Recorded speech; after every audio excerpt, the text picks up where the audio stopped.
శ్రీ గురుభ్యో నమః. శ్రీ మాత్రే నమః. మనకు పెరియ పురాణం అని ఒక గ్రంథం ఉన్నది. అది మనకి నయనార్ల చరిత్రను తెలియజేస్తుంది. అందులో శాక్తేయ నయనారు అని ఒక నయనారు ఉన్నారు. ఆయన గొప్ప శివభక్త తత్పరుడు. కానీ ఆయన ఉన్న రోజులలో శివుడి గురించి మాట్లాడడం కానీ, శివ అన్న నామం పలకడం కానీ, శివార్చన చేయడం కానీ కుదరదని భయంకర పరిస్థితులు ప్రబలి ఉన్నాయి. కానీ ఆయనకు లోపల శివారాధన చేయాలన్న పరమభక్తి భావన ఉండేది. ఆయన కాంచీపురంలో ఉండేవారు. ఆ రోజుల్లో శివలింగము ఒక దానిని తీసుకువచ్చి రోడ్డు మీద పెట్టారు. ఒకసారి ఆ శివలింగం దగ్గరకు వెళ్ళి శివనామములు జపిస్తూ ఆ శివలింగం మీద పువ్వులు వేయాలని ఆయన కోరిక. ఆ రోజుల్లో పరిస్థితులు శివలింగం మీద ఎవరైనా పువ్వులు వేసినా, నమస్కరించిన వారిని చాలా అవమానములకు గురి చేసేవారు. అప్పుడు ఆయన ఒక మార్గమును ఎంచుకున్నారు. శివార్చన చేయని వాడిలా కనపడాలి, పైకి లోపల శివార్చన చేయాలన్న ఆయన కోరిక తీరాలి. అందుకని ఆయన అటుగా వెళుతూ అన్నం తినే ముందు కళ్ళమట నీళ్లు పెట్టుకొని, శివ, నీ పూజ చేయకుండా అన్నం ఎలా తినను అని రోడ్డు మీద ఉన్న శివలింగం దగ్గరకు వెళ్ళి, నీవు శివుడివా అని ఒక రాయి తీసుకొని దానిని పువ్వుగా మనసులో భావిస్తూ ఆ శివలింగం మీద పడేసేవారు. మరొక రాయిని తీసుకొని, నీవు శివుడివా అని పైకి అంటూ మనసులో మాత్రం నేను మల్లె పువ్వును వేస్తున్నాను అనుకుంటూ శివలింగం మీదికి విసిరేవారు. నిజానికి అక్కడ జరిగింది, ఆయన విసిరిన రాళ్లకు బదులు చేమంతి పువ్వులు, మల్లె పువ్వులు పడ్డాయి. చూసే వాళ్ళందరూ ఆయన అక్కడి పరిస్థితుల ఆచారములను అనుసరించి శివలింగం మీద రాళ్ళు వేస్తున్నాడు, ఆయనను చాలా గౌరవంగా చూడాలి అనుకునేవారు. అతడు చేస్తున్న పూజ లోకమునకు అర్థమవుతుందా? శివుడికి అర్థమవుతుందా? శివుడికి అర్థమవుతుంది. అది ఆయన పూజ, ఇది ఆర్తిలో నుంచి వచ్చిన పూజ. రోజు ఆయన అన్నం తినడానికి కూర్చున్నారు. అప్పుడు పార్వతి అనే నామం జ్ఞాపకమునకు వచ్చింది. ఈ అన్నమును నాకు పెట్టినవాడు శంకరుడు, లోపలికి పెడితే దానిని జీర్ణం చేస్తున్నవాడు శంకరుడు, అగ్నిని ఆదేశించి అన్నమును ఉడికేటట్లు చేసేవాడు శంకరుడు. నేను పశువు తిన్నట్లు ఈ అన్నం తినడానికి వచ్చాను. ఈవేళ శివలింగం మీద 4 పువ్వులు వేయడం మర్చిపోయాను అని అన్నం పళ్ళెం దగ్గర నుంచి లేచి భార్యకు చెప్పకుండా పరుగు పరుగున శివలింగం దగ్గరకు వెళ్ళి, శివుడివా అని 4 రాళ్ళు తీసి శివలింగం మీద విసిరాడు. ఇలా తప్ప మరొక విధంగా నీకు పూజ చేయలేకపోతున్నాను అయ్యా అని మనసులో చెప్పుకొని కన్నుల వెంట నీరు కార్చాడు. వెంటనే ఈశ్వరుడు ఆయనకు నటరాజమూర్తిగా సాక్షాత్కరించి తనలో కలిపేసుకున్నాడు. దీనిని బట్టి మహేశ్వరుడు అన్న శబ్దం చేత ఈశ్వరుడు మీ సంకల్పములను, మీ హృదయ శుద్ధిని, మీ చిత్తశుద్ధిని చూడగలిగినవాడు. ఇది ఆయన స్వతంత్రత. లోపల ఏ భావనతో ఒక రాయి వేసినా దానిని భావనకు అనుగుణంగా తీసుకొని ఉద్ధరించి అన్నమును విడిచిపెట్టి 4 రాళ్లతో పూజ చేసిన మోక్షమిచ్చినవాడు శంకరుడు. అలా మోక్షమును ఇవ్వగల శక్తి ఈశ్వరునికి ఉన్నది. మహేశ్వర శబ్దము చేత ప్రతిపాదించబడుతుంది. ఈశ్వరుని శక్తియే మాయగా పరిణమించి ఈశ్వరునికి కనపడకుండా చేస్తుంది. ఈ మాయ ఈశ్వరవాక్కు వలన, ఈశ్వర స్వరూపులైన గురువాక్కుల వలన తొలుగుతుంది. నిరంతర గురువాక్యమే మాయ తొలగేందుకు కారణం. అందుకే గురువు లేని విద్య గుడ్డి విద్య. గురువు అనుగ్రహం ఉంటే తప్ప మాయ తొలగరాదు. మాయ వలన ఈశ్వర దర్శనం విస్మరించి ఇదంతా నా ప్రజ్ఞ అని అంటాడు. కామ క్రోధాలతో కొట్టుమిట్టాడుతూ ఉంటాడు. చంద్రశేఖర పరమాచార్య తన 73వ ఏట ఇప్పటికీ నన్ను ఆశ అప్పుడప్పుడు ప్రయత్నం చేస్తూ ఉంటుంది అని చెప్పుకున్నారు. మహాత్ముల విషయములను దాచారు. శివమహాపురాణం ఈ జ్ఞానమును ఉపదేశించడానికి ఒక అద్భుతమైన ఘట్టమును తీసుకువచ్చి మీకు బోధ చేసే ప్రయత్నంను ప్రారంభం చేస్తుంది. ఒకానొక సమయంలో నారద మహర్షి హిమవత్ పర్వతము కింది భాగమునందు గంగానది ప్రవహించే ప్రాంతంలో పరమశివుడు ఎక్కడ కూర్చొని తపస్సు చేశాడో అటువంటి గుహలో కూర్చొని పరబ్రహ్మమును గుర్చి తపస్సు చేశారు. తపస్సు చేస్తున్నప్పుడు మనసు భగవంతుని యందు లగ్నమై ఉండాలి. అది చంచలమవుతున్నది, లేనిది పరీక్ష చేస్తూ ఉంటారు. ఆ సమయంలో ఇంద్రుడు మన్మధుడిని పిలిచి ఒక మాట చెప్పాడు. మన్మథ, మహా సమయముడైన నారద మహర్షి తపస్సు చేస్తున్నాడు.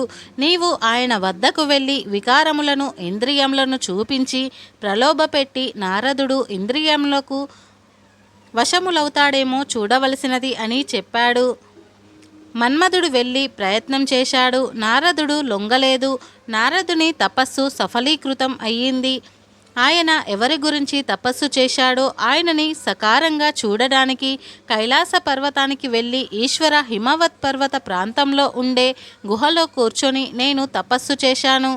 మన్మధుడు వచ్చి నా మీద బాణములు వేసే ప్రయత్నం చేశాడు. కానీ నేను వాటిని లెక్క పెట్టలేదు. కామమును జయించి తపస్సునందు సిద్ధిని పొందాను అని చెప్పాడు.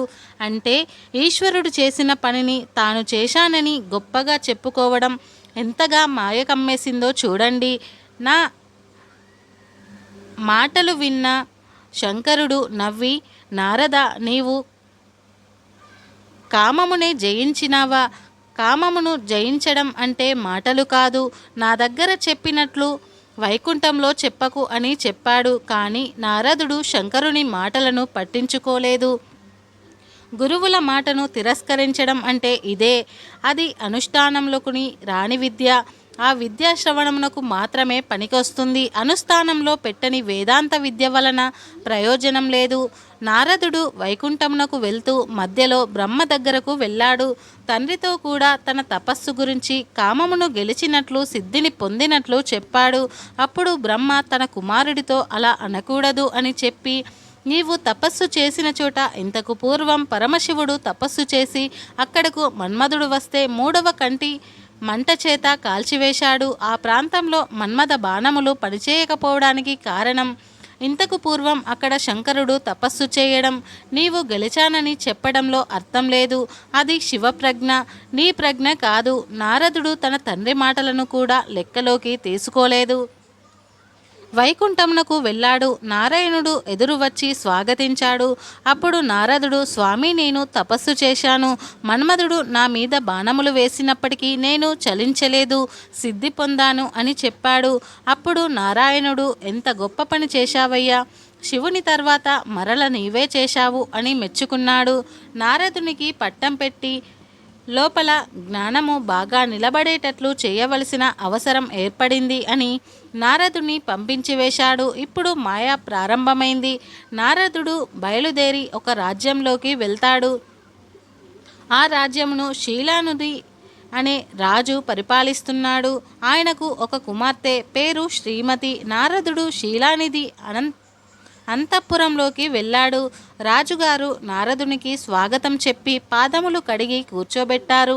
తన కుమార్తెను నారదుని వద్దకు తీసుకువచ్చి ఆమె చేత నారదునికి నమస్కారం చేయించి తన కుమార్తెకు ఎటువంటి వరుడు వస్తాడో చెప్పవలసినది అని కోరాడు.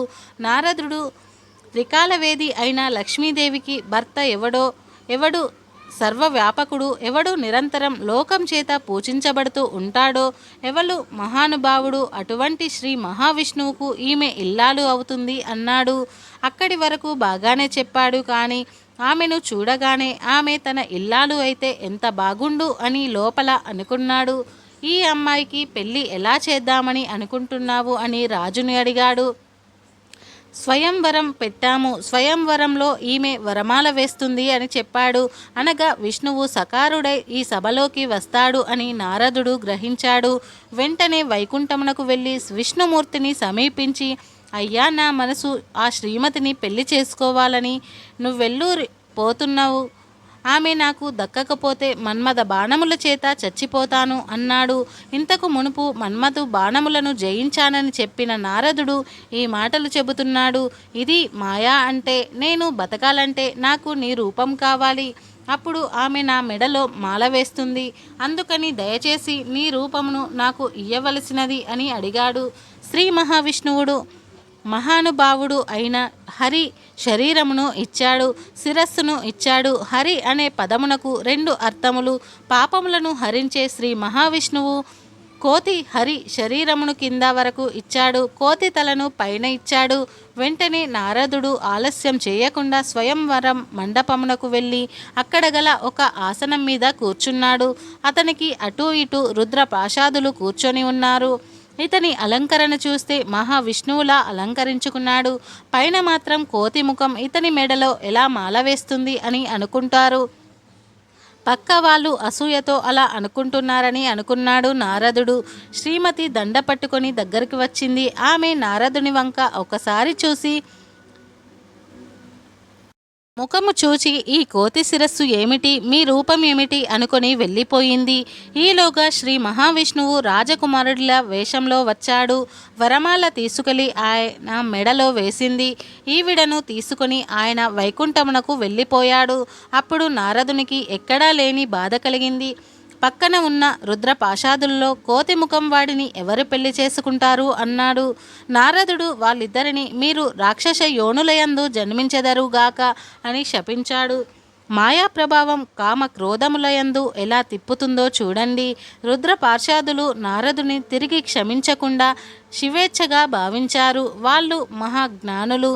నారదుడు గబగబా వైకుంఠమునకు వెళ్ళి శ్రీమన్నారాయణ ఎంత పని చేశావు, హరి రూపము ఇవ్వమని అడిగితే కోతి శిరస్సు పెట్టావు, ఆమెను నాకు కాకుండా చేశావు. నీవు ఒకానొకనాడు నరుడవై పుట్టి అందచందాలు కలిగిన భార్య దూరమైతే అరణ్యంలో పడి ఏడిస్తే ఈ కోతి ముఖం ఉన్నవాళ్ళే వచ్చి సహాయం చేసి నీ భార్యతో నిన్ను కలుపుతారు. అలా నిన్ను శపిస్తున్నాను అలా అన్నాడు. శ్రీమన్నారాయణుడు మహానుభావుడు కనుక ఆ శాపమును కూడా లోకమునకు ధర్మ మార్గమును నేర్పడానికి రామావతారం నందు సీతావియోగంగా తీసుకున్నారు. ఇప్పుడు నారదుని స్వస్థత కలిగింది. తాను ఏమిటి పొందాను అని ఆలోచించాడు. ఆత్మ పరిశీలన చేసుకున్నాడు. మాయా తొలగింది.